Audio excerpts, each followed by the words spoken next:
1 minute.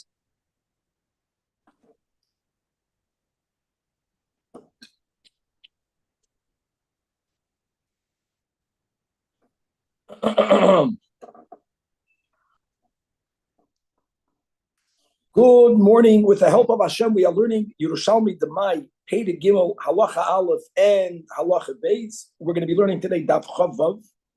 We left off on Daf Chav Hey Amid Beis, the last line on the Amid, Keitzad Hu Oisa.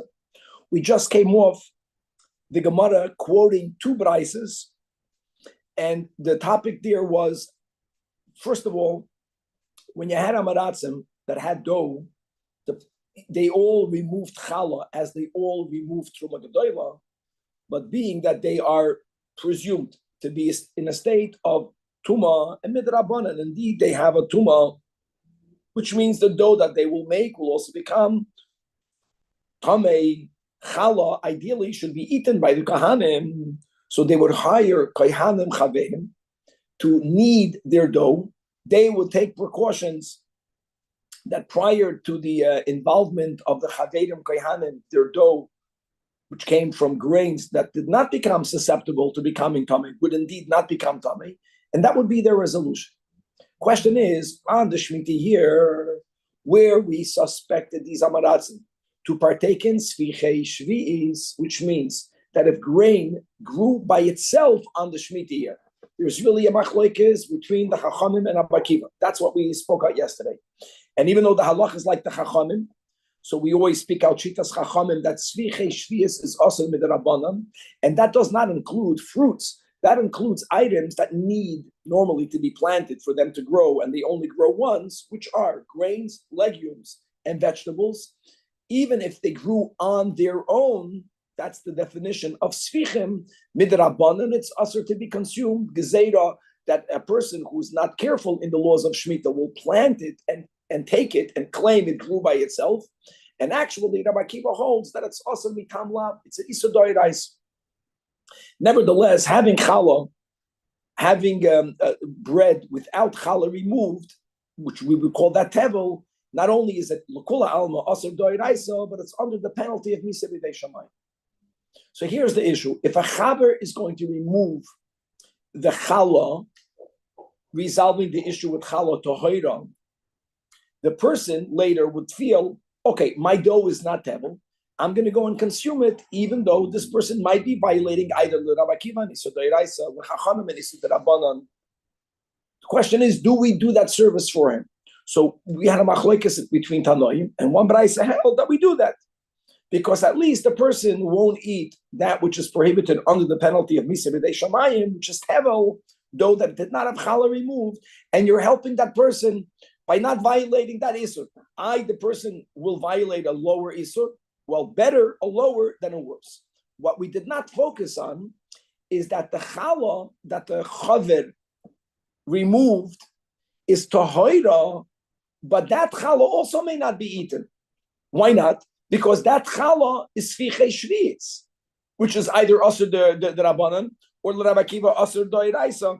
And yet, just to point that out, the Braisa holds that this is something, there's machlokes between two Tanoim, and one Braisa holds that this indeed should be done. The Gemara is going to follow up, touching up this opinion. That's the Keitzad Hu Oisa. From there, we're going to move on to Halacha Beis, to the second Mishnah, Daf Chav Vav Amud Aleph. And the Mishnah is going to have two parts. And the first part is, it's all based on the same rule, that once a person owns the mai, a chaver may never give it to an Amaretz or place it in a location where an Amaretz will take it, and without first separating the demai separations. Now, we will apply it to when people were transporting large quantities of vegetables, sometimes because of their weight to keep them, B'tzad sheni, because of their relatively inexpensive price to reject them or to throw them on the road, people would regularly at least trim the leaves of the vegetables, which also have to be tithed if you were to consume it, and leave it on the roadside. So the Mishnah is going to say you may not do it prior to removing the demai from those trimmed leaves, which you all separated and you're being mafkeded, because you're not allowed to be mafked demai without removing the demai separations. And the second part of the Mishnah, same principle, but a complete different scenario. And that is that when you go shopping and you go into a market and you pick up vegetables, so you have to know Hilchas Kinyan. And the rule is that Hagba'ah, lifting something up or doing Mashicha, it really affects the Kinyan, even though you still have to pay for it. Nevertheless, when it comes to our halachas, when a person is in a market and they lift something up, not to see its quality, not to compare this apple with the other apple next to it, then you did not acquire it.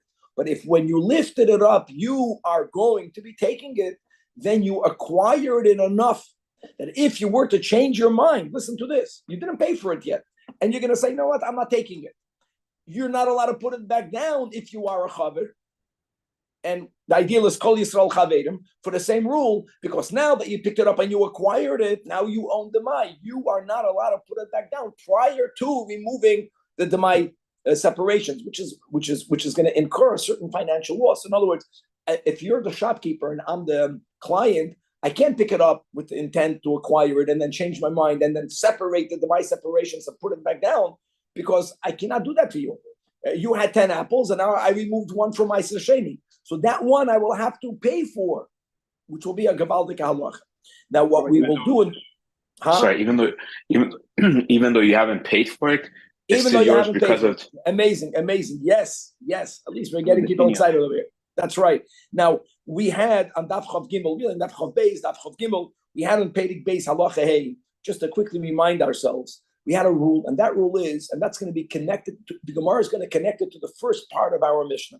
Right, that if a person wants to be mafkid their vegetables or their cheapest parts of their vegetables while they're traveling, because they don't want to schlep so much, you can't just throw it on the side of the road because it's demai. You have to first tithe it. Hold on, we learned before that when a person is in the category of a wholesaler, then there is no obligation on them to separate the demai separations. The obligation is on the buyer, right?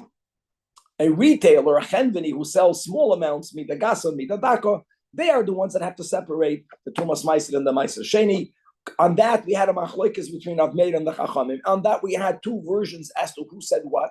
Interestingly, the Gemara today is going to follow the first version that we had when we learned this in the second chapter, that Rav Meir is the one that holds that this difference between are you selling a lot or are you selling a little is not about the actual sale. That will be the first version, the version that we're going to learn about today.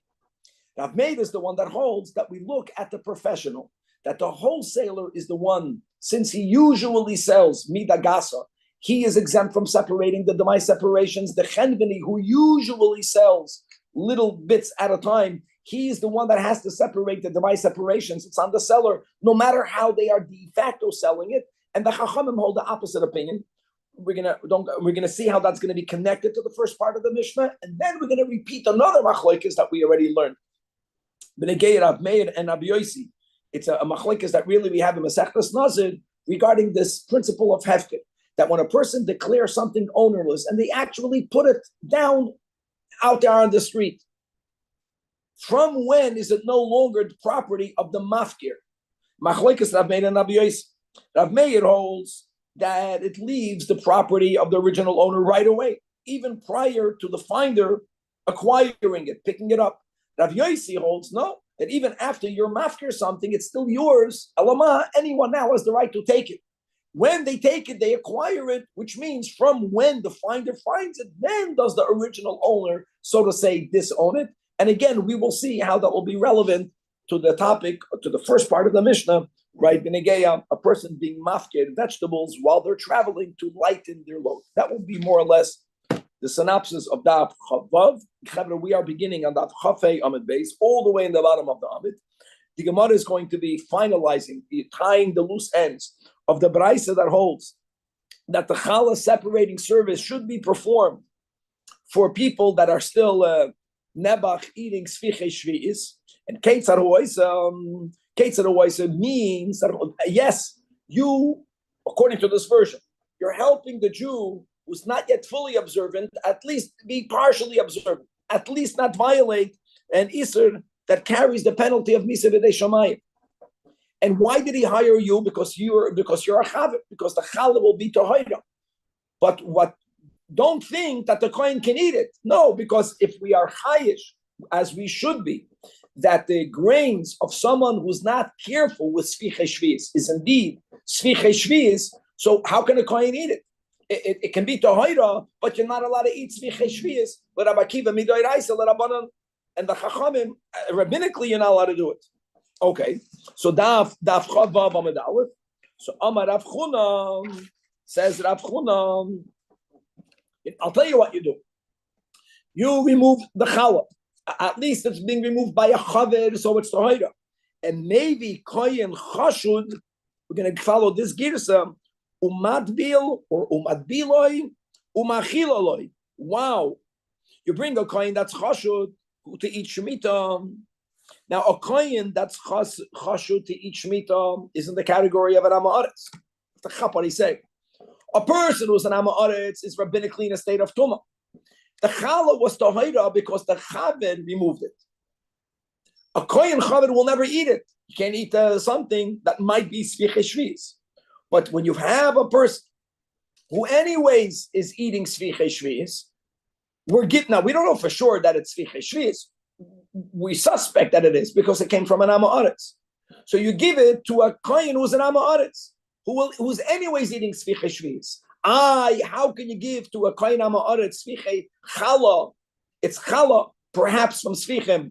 When the challah is for sure tohira, the kohen rabbinically is tamei and a chanami. So you have to immerse that kohen in the mikvah, and then you give him the challah. Look inside the Tapanei Moshe. Umat bila or umat biloi depends on the girsa. Koloimer shemat biloi lo oisach chashud. You have to take the kohen the amaretz who's chashud on eating sfichem to the mikvah. Why? Chashud ala shvius. Anyone who's in the category of a chashud of eating sfichei shvius is in the category of a amaretz. Upshita. I'm reading the Panei Moshe all the way in the third line from the top. It's amazing. So that resolves it. So now we're going to learn a nuance in Hilchos Tahara, but the shocking approach of Rav Chuna is that we are saying that since you anyways are nechsha to eat sfichem, you this coin amaretz, give it to that coin. Wow. Now, the detail is that when a person is in a state of tumah, and this is something that we learned at the end of the third chapter of Masechtas Chagiga. So, if the issue is, let's say, Ma'aser Sheni, which may not be eaten betumah. By Ma'aser Sheni, we say that if a person is tummy and they go to the mikvah, they are tahor enough to eat the Ma'aser Sheni. But when it comes to all else, and we're speaking about challah, which has the same status of truma, we all know that going to the mikvah is not good enough. A person also has to wait until it gets dark, as we learned in the first Mishnah of the whole Seder Mishnayos, right? Which is that means head of Shemesh, which is really Tzei Sakher Chavim. So on that, the Gemara says, hold on, you're making it sound like you're taking him to the mikvah and you right away give him this challah. In other words, he's still tamei. He didn't wait until nightfall. So for that clarifies Rav Mana that Rav Chuna didn't mean you give it to him right away. Maybe kohen chashud, he accepts Rav Mana and Rav Chuna are on the same page. That yes, you'll use the challah, not you, the chaver, no, but you give it to a kohen who's nechshad al sfichei shvius, and you give it to him. He's an amaretz, so therefore he's tamei. Okay, take him to the mikvah. Wait until it's dark. Make sure that during that interim he does not reacquire tumah. That's the meaning that you have to guard him. And then then you give him this challah tohira. There's a chashash that sfichei shvius. Give it to someone who's anyways eating sfichei shvius.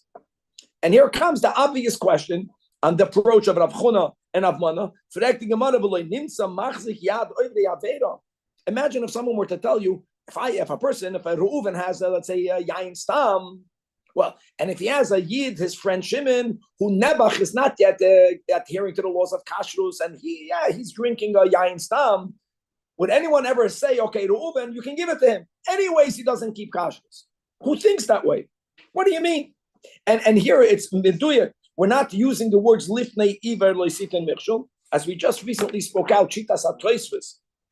That Lifnei Iver is only when the Isur is on the other side of the river.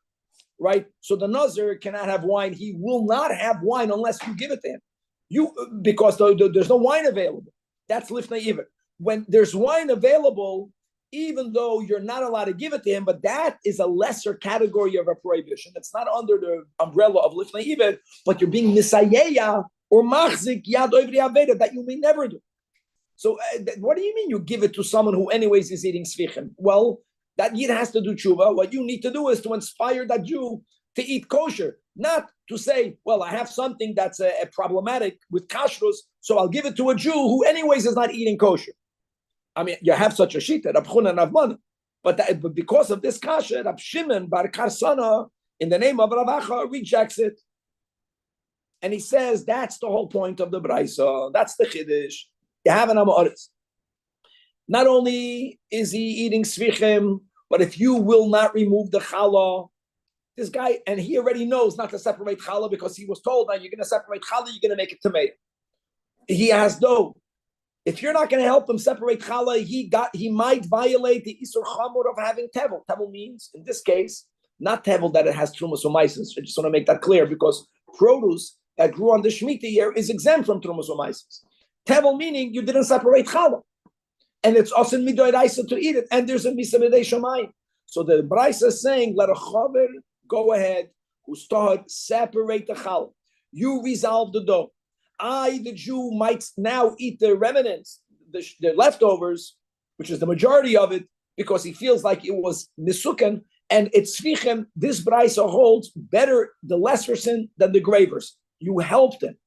The challah that was removed might be tohira, but you can't give it to anyone because it's tzvichei shvi'is. It's asur midrabanan, ul Rabbi Akiva asur doiraisa.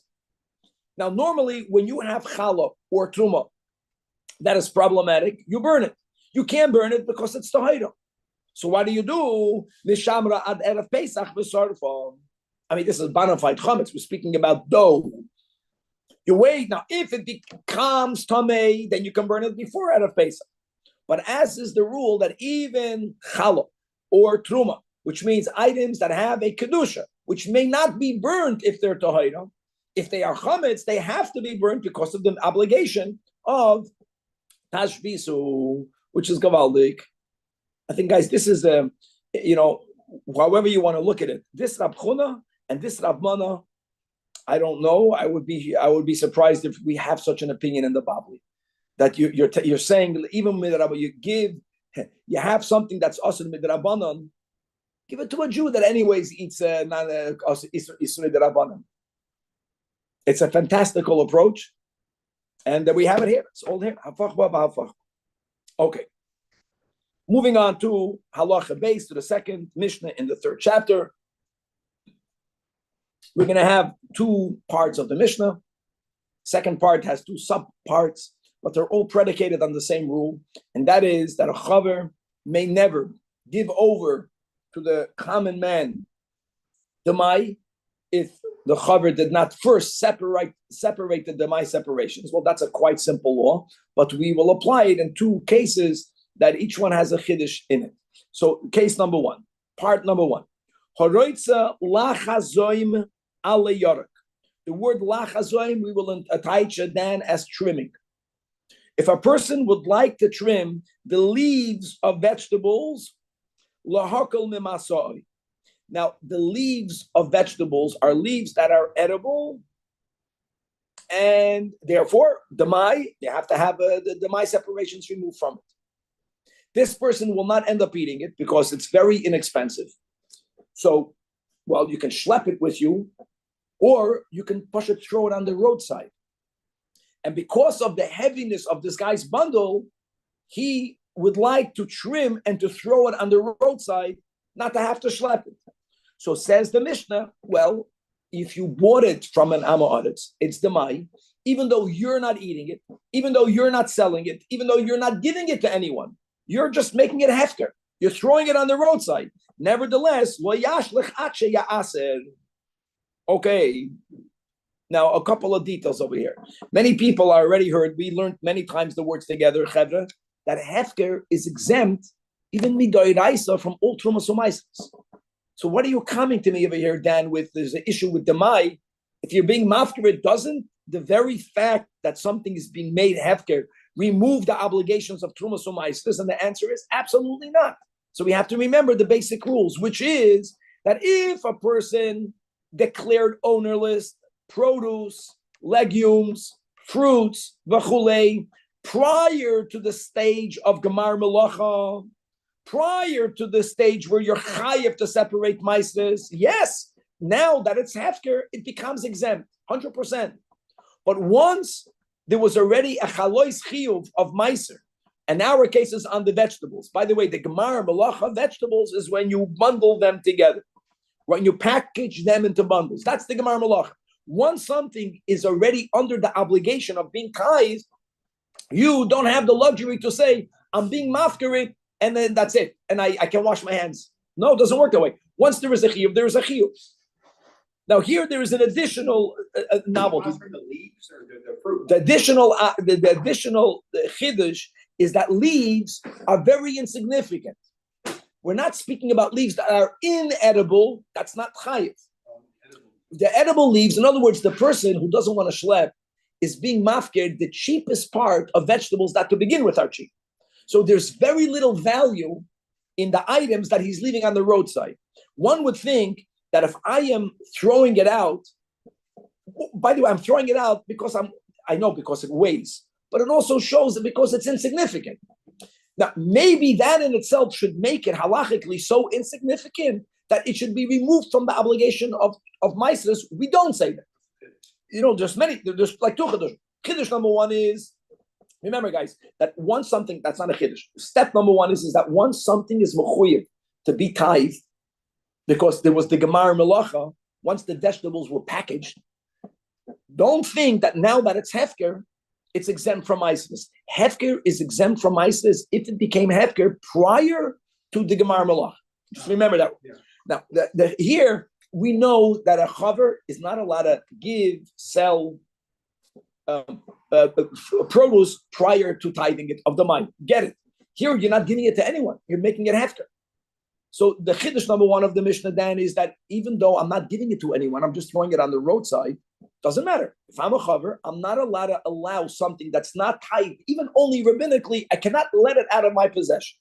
That's chiddush number one. Chiddush number two is that even if that's the leaves of the vegetables, exactly, which is so insignificant, and I'm making it more insignificant by the fact that I don't want to eat. It's not worth my koyach to schlep it. Doesn't matter. Objectively, it has value. How much value? A pruta, doesn't matter. If people eat it, it's edible. There was already a chiyuv to tithe it. I'm a chaver. This is the mai. It's not the tevel, but it's the mai. You have to, before you throw it on the roadside, you have to be mafkir. Now, what you have to remember is that, what do you think? You're thinking about someone who's throwing on the roadside 1 or 2 leaves? 1 or 2 leaves don't weigh that much. We must be speaking about someone who's carrying a load. And we did learn in the previous chapter, we're going to get back to that in the Gemara, is that a wholesaler doesn't have to separate the my separations. Because if you are unloading large quantities, it's the buyer that has to do it. The Gemara is going to ask, how does that fit with the Mishnah? The quantity that I'm throwing to the roadside is not a small amount. If it would be a small amount, I would schlep it. We're going to get back. That will be the topic of the Gemara. Now, chiddush number 2 on the Mishnah. Same rule, a different case. A chaver is never allowed to disown or to give up the mai prior to tithing it. Now, I know that many of us go to the market, and I know that the rule in America is that if I go into the market, it's interesting rules, and we'll speak about it in greater detail other times. When I go to the supermarket and I have my cart, as an example, and I'm filling it up with merchandise, it's not mine until I pay for it, correct? Correct.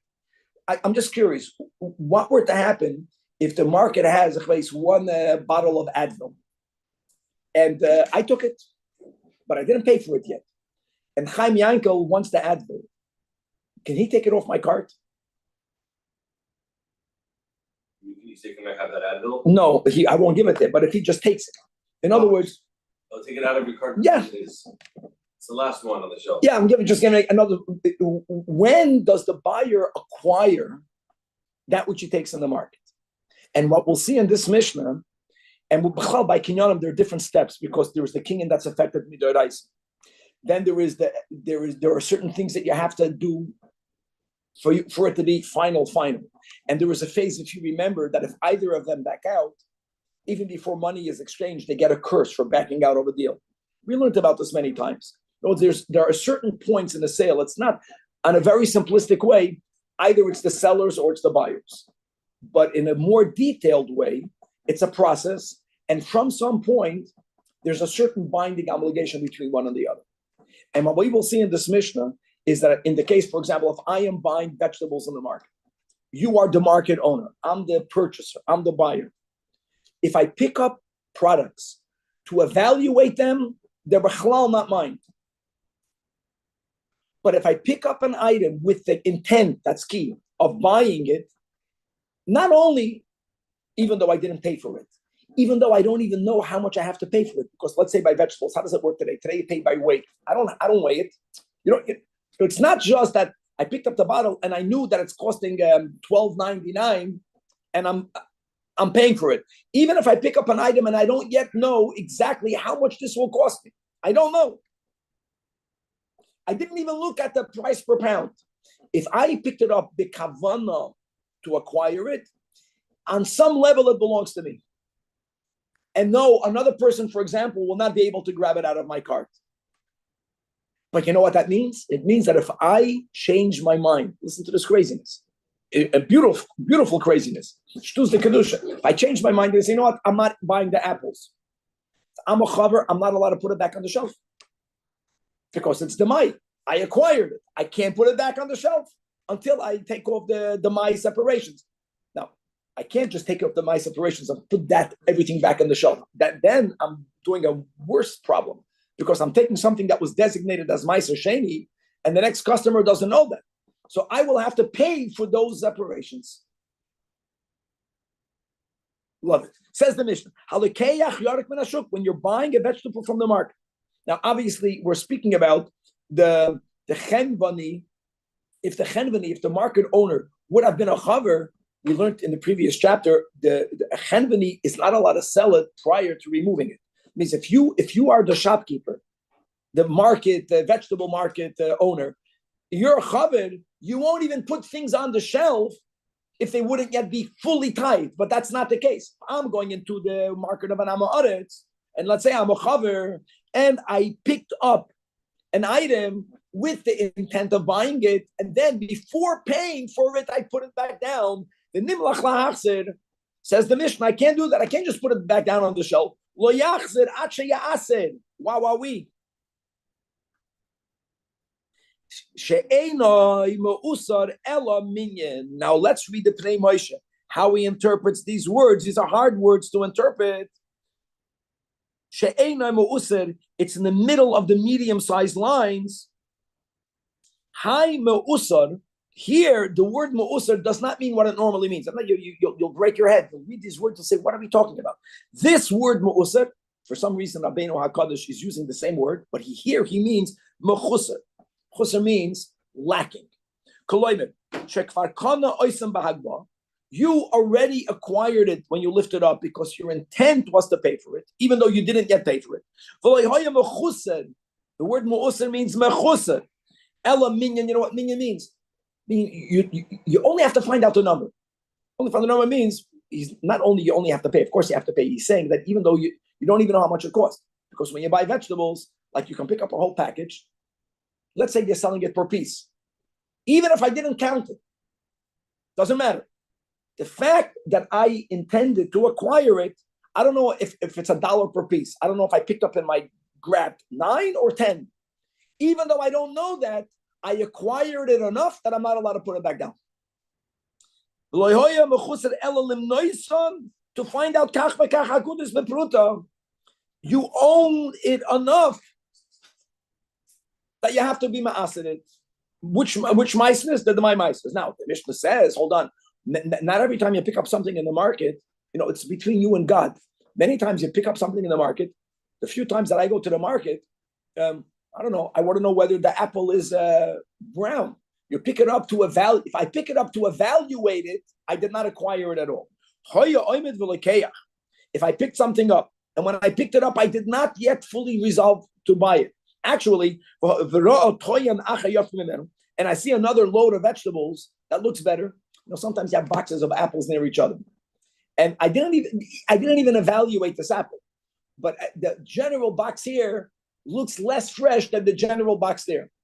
And you buy a little love them. That's what we do. With the batch looks better. Because if I see a batch that's better than it, the key is that when I lifted it to inspect it. Then I can put it back down. Says the Pnei Moshe, and you have to understand why Rabbi used these words. Because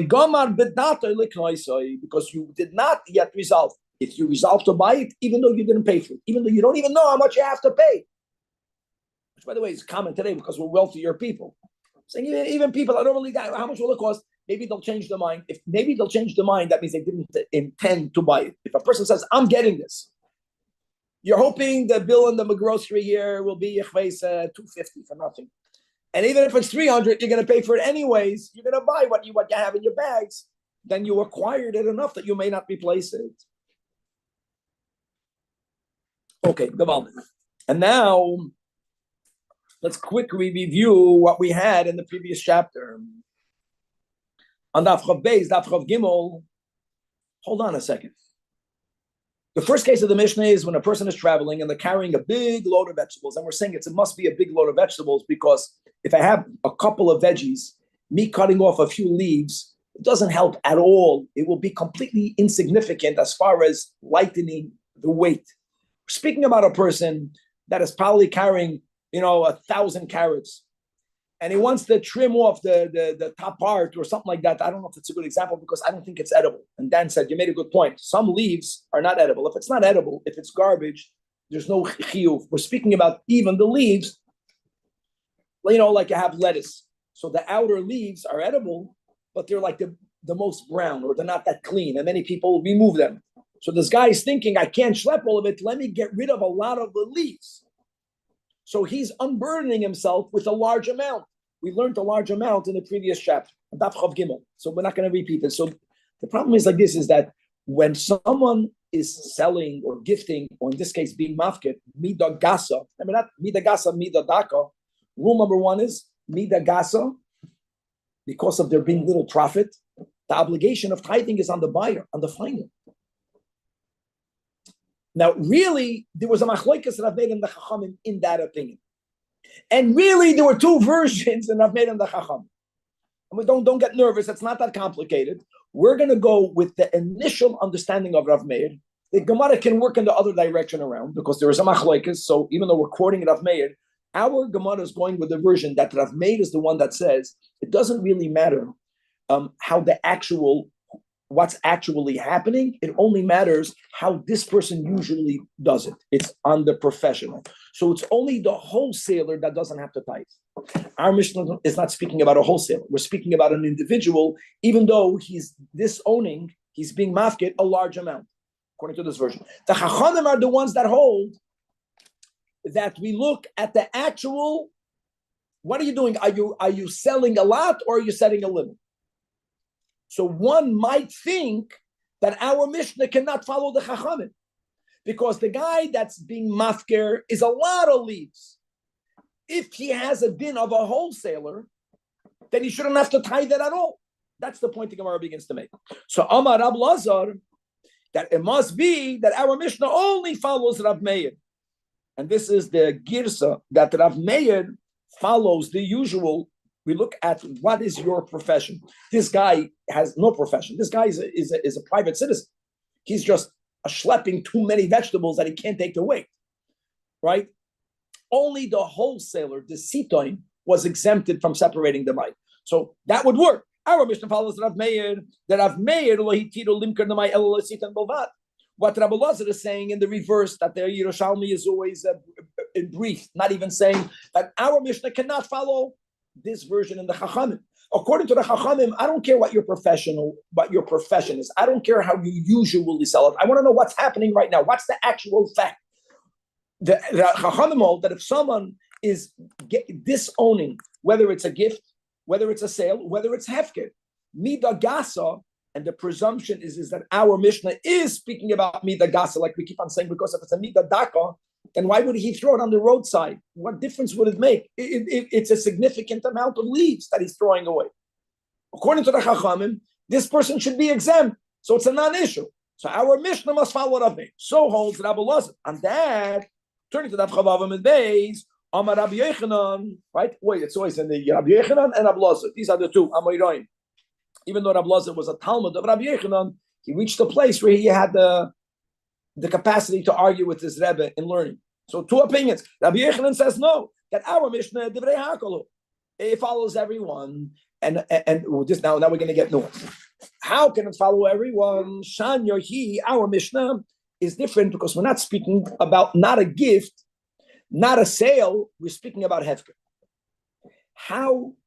Just let's be practical. When you are walking and you have this big load, and you have these leaves sticking out, and you can't take it, you are being mafkid one leaf at a time. So even if it amounts to Mida Gasa, and if you would have, let's say the Mida Gasa, the 3 kav, whatever what did we say, 72 eggs? Let's approximate. What do you think 72 eggs weigh? I don't know, 10 pounds? Okay, well, so I'm giving just a bad example. In other words, if I would get rid of 10 pounds of leaves at once, then Rabbi Yochanan says you have a good point. Then according to this version of the Chachamim, I'm exempt to begin with. But that's not what's happening. Number one, we're going to say the mafkir and the finder. Right? The mafkir is the one that's getting rid of it, the one that's giving it, who has the tithe, and then the finder. The mafkir is doing one piece at a time.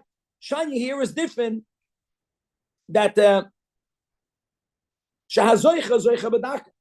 even though the finder is finding in small measure, in other words, means even if the finder takes it all, the finder is taking one leaf at a time. Two things. Now, whenever someone is acquiring one little piece at a time, upon whom is the obligation to tithe? On the seller, on the storekeeper. So first of all, the finder is finding one leaf at a time. Now, by the way, this is not necessarily the case, because even though that let's say I'm the guy that's carrying it, I'm the mafker, even though I'm ripping off one leaf at a time, but the finder might gather it all at once, but he might not, because if I am getting rid of my leaf stand while I'm walking, they won't all be together. A leaf. It will amount to Mida Gasa. So even if I got rid of Mida Gasa, number one, the finder is finding it in a way of Mida Daka, and the finder will not tithe it. Because when you buy something in small quantities, that is the rule. If the chaver was the one that owns the shop, the chaver has to tithe. So number one, it's not Mida Gasa, because the finder is finding one piece at a time. Now this is something that Rabbi Yochanan himself knows. It's not necessarily the case. Not necessarily. Why is that not necessarily the case? Because who says I'll pick it up at one time? Even though I am ripping off a leaf at a time, but maybe the finder will gather it all at once. So that's the next line. That even if you're going to reject that, that's really what he's saying. No, maybe the guy will find on the roadside someone who got rid of their leaves that are edible. They're going to gather it and acquire it at once. But the guy who threw it, the mafkid, the ena mafkir begasam, he is not throwing it at once. He has to rip off one leaf at a time. So not like the wholesaler that at one go sold a large amount. He's not disowning it in one amount. Gavalt. So that is what Rabbi Yochanan says. Now let me add another detail to that. We learned in Masechtas Nazir the case, just to repeat the case. It's a great case. Two people are traveling, and one, for whatever reason, made a vow. Reuven made a vow, a neder vow, which does not allow Shimon to have any benefit from anything that belongs to the Reuven. He made such a vow. All of my possessions is prohibited on you. Meanwhile, they're traveling in the desert, and there's no water. Shimon needs to drink. Reuven wants to help him. You don't have a basin to be mounted the neder. So a proposed solution would be that Reuven cannot give Shimon a cup of water. But what about let Reuven put a cup of water on the sand and declare the water is ownerless? Now it belongs to no one. Now let Shimon take it. Would that work? Machlekes Rav Meir and Rabbi Yossi. Rav Meir says it works. Why? Because Rav Meir understands hefker the way we all think about hefker without really thinking, which is that if something is mine, but I declare it hefker, it no longer is mine. It leaves my possession prior to anyone finding it. It's not about someone taking it. It's about me making that declaration. I disown it. Who does it belong to right now? No one or everyone. We'll have time. I'll speak that up. Rabbi Yossi says no, that even if I make a hefker declaration, it's still mine. Elama, someone who takes it won't be a ganav. Someone who takes it will own it. But prior to someone taking it, it's still mine. And therefore, says Rabbi Yossi, when the Uven will put a cup of water and he'll make a declaration, it's hefker, Shimon has that same problem. Because since it halachically belongs to the Uven prior to Shimon taking it, he's not taking it from no one's ownership. He's taking it from the Uven's ownership. Even though he's allowed to do it, but there is a vow, so it doesn't work. Now let's go over here. What did we say? We said that that the guy is taking off a leaf at a time, is being mafkarit. So what? According to Rav Meir, that makes sense. That since he's disowning it, not the midagasa, even if it's some totals midagasa, this is great. Doesn't matter. But he did it a little piece at a time. That's why Rav Yochanan holds our Mishnah follows everyone's opinion. Could you say the same thing b'negei Rabbi Yossi? Rabbi Yossi holds that when you declare something ownerless, it's still yours. So it's mine, even though I only ripped off a leaf at a time. When will it not be mine? When the one who acquires it will acquire it. So we're back to the kasha against Rabbi Yochanan. So it's midagasa. So the Gemara wants to point out that Rabbi Yochanan will insist that our Mishnah follows everyone, even like Rabbi Yossi. Let's read it inside. The ruling, the explanation that Rabbi Yochanan gave, how our Mishnah can follow everyone's opinion, certainly works. According to this Rav Meir in Nazir, that holds that Kivan Sha'adam Mafkir, that once you declare something ownerless, right? Now there's so many different versions and the reading is a little bit difficult. Davar Yatsa Merishusai, it right away leaves his possession. And therefore, the second layer of Rabbi Yochanan's explanation, which is ve'ein hamafkir mafkir bagasa, the guy is not throwing away all the leaves at once. He's throwing off a leaf at a time. That for sure works. Like we said before, number one, number two, and even according to the shita of Rabbi Yossi, that holds that even when you declare something ownerless, it's still yours. So think about it. Me ripping off a leaf at a time it won't resolve anything because it's still mine. So will Rabbi Lazar be right? No, because that's why Rabbi Yochanan made two statements. He's saying that when I am walking and I want to unburden my load and I'm throwing off a leaf at a time, a person who will acquire it will not gather it all together because they're not laying on the ground all together. The one who will acquire it will only acquire it b'midat daka. And therefore, the chiyuv is on the mafkir, and that's the statement of the Mishnah. Even though Rabbi Yossi says, nevertheless, so the mafkir is doing it all at once, not actually, but halachically, but the ein hazoicha b'daka. You would argue that Daf Chav Zayin, still Rabbi Yochanan insists, Shanyahi. And again, how do you read it? Look inside the top Pnei Moshe. Mafkir b'gasa ve'ein hazoicha b'daka. Now, really, there are two ways of making this point. The one way that we made the point is that what we just said was according to the Marafulda. Let's go to the Marafulda first and then the Pnei Moshe. Look inside the Marafulda, second line. That even if the owner got rid of it halachically in one go, nevertheless, the acquirer only picked up a leaf at a time. So once the one who acquired it picked up a leaf at a time, that means the one who gave it away also only disowned it one leaf at a time. So our Mishnah is not Mida Gasa. If our Mishnah is Mida Daka, then Lukula Alma, the mafkir, the traveler has to tithe it. Don't connect it to Rav Meir and the Chacham. That's the way the Marafolda learns. The Pnei Moshe, I know it's late, but let's read. The Pnei Moshe has a big chiddush. He says, "Kolem el Rabbi Yossi," the top of Pnei Moshe. Yechilna l'shanuy lecha ibcha. I'll tell you the opposite. The Hachi Maira shamash lechish lecharbe. That our Mishnah maybe is only speaking about the case where the guy threw a lot. He threw everything at one time. He gathered a piece, he kept it in his hand, and then he threw it all at once. The key, even though they have to let Rabbi Yossi, and since Rabbi Yossi holds, he still owns it. When does it really become not his? When the acquirer, when the finder takes it, the finder is going to take a leaf at a time. The finder will take it a leaf at a time. You know what the Pnei Moshe is saying? It's never going to be hefker. If someone is mafker something at once in a large amount, according to Rabbi Yossi, the only way for the acquirer to really acquire it, if he takes it all at once. And if he takes it a piece at a time, it's still the mafker. The mafker is a chaver. So the Mishnah stands its rule. A chaver cannot put his food on the roadside when he owns it without first separating the money.